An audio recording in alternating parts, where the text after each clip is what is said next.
Oui, bah écoutez, plus de 2 siècles après avoir coupé la tête de la monarchie française, je crois que le reste du corps continue de bouger. J'ai regardé la cérémonie d'investiture hier, incroyable.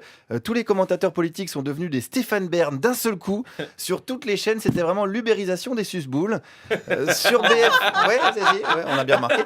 Sur BFM, Routel Krief bavait tellement qu'on aurait pu régler le problème de la sécheresse en Afrique. Ils ont dû lui faire une transfusion de salive en urgence.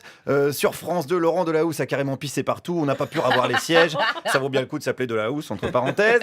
Bref, on a un nouveau roi. Et moi, j'étais avec ses sujets sur le parvis de l'hôtel de ville où il avait rendez-vous hier. J'ai discuté avec un monsieur qui a lui-même, rendez-vous compte, serré la main de Macron. Bah oui, c'est important, c'est quelque chose quoi, dans une vie de serrer la main d'un président. Surtout que c'est la première fois que je serre la main d'un président, donc... Vous avez jamais serré la main d'un président avant ? Non, jamais, non. Même un président de club de pétanque ou de choses comme ça ? Si, quand même, si. Ah bah voilà. Même. Si. C'est quand même, bon, ça fait quelque chose. Je vous sens un peu émoustillé. Ah ouais, tout à fait. Pourquoi vous l'aimez bien alors ce nouveau président ? Je vous ai pas dit que je l'aimais bien. C'est ça la grande nouveauté de ce président. Pas besoin de l'aimer, il fascine par-delà les clivages. Il suffit de le toucher, il fait des miracles, Macron. Il a quand même réussi à ressusciter François Bayrou. C'est quand même un putain de miracle. Il a fait pleurer Gérard Collomb. C'est pas un miracle ça ? Vous aviez déjà vu une émotion sur le visage de Gérard Collomb ? Jamais, ça n'existait pas. C'était pas en marche, c'était en marbre. Et ben c'est fort. Je trouve ça fort. Macron fascine et il fascine au-delà des âges, n'est-ce pas, madame ? Depuis le général de Gaulle, je ne m'étais jamais déplacée pour voir un président de la République précisément. Et j'éprouve la même émotion avec l'élection de Macron. Ah, c'est vrai ? Oui. Ah, mais Macron, s'il part à Londres, il va aller à la City, il va pas forcément faire un appel à la résistance. Il vaut mieux qu'il connaisse la banque, comme il l'a fait de l'intérieur, que de se faire avoir par les banques. C'est sûr, il va bien les niquer les banques de l'intérieur, Macron. Ils vont bien être surpris chez Goldman Sachs quand il va débouler Robin des Bois. Et la dame, elle va bien être surprise quand son réveil va sonner et qu'elle va s'apercevoir que c'était un rêve. Allez, debout feignasse, il faut aller chercher la croissance avec le dentier. C'est ce qu'on appelle la nouvelle politique. Alors, la nouvelle politique, qu'est-ce que c'est exactement, la nouvelle politique ? Un petit coup à droite, un petit coup à gauche. J'essaye d'avoir un poste, avoir quelques députés à l'Assemblée nationale. Bien. Ça, c'est pas de la nouvelle politique, ça, on dirait l'ancienne. Ah oui, c'est vrai que c'est un peu de l'ancienne. Ouais, c'est un peu ouais, un peu, ouais. pas qu'un peu, ouais. Finalement, ça ressemble vachement à l'ancienne, la nouvelle politique. Il avait l'air de vouloir mettre un coup de pied dans la fourmilière, mais bon, on verra bien si ça se fait ou pas. Peut-être que la fourmilière, c'est nous, non ?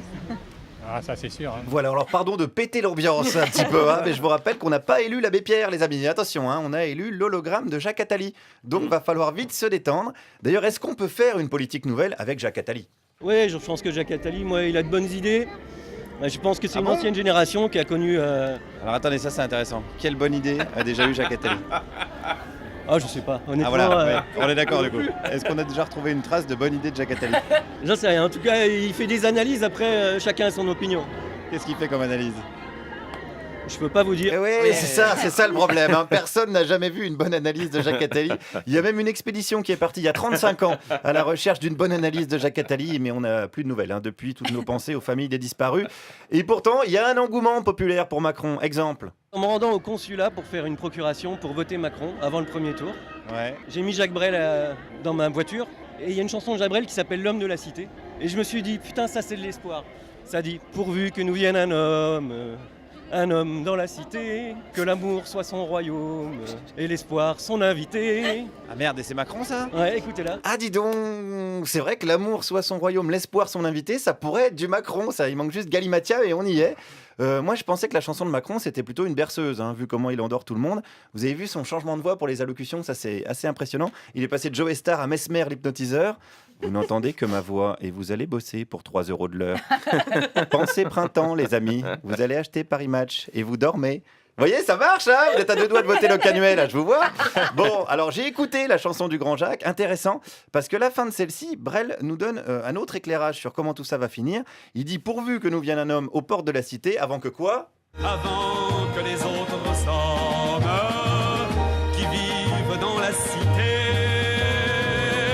humiliés d'espoir meurtris et lourds de leur colère froide, me dressent au creux des nuits de nouvelles barricades.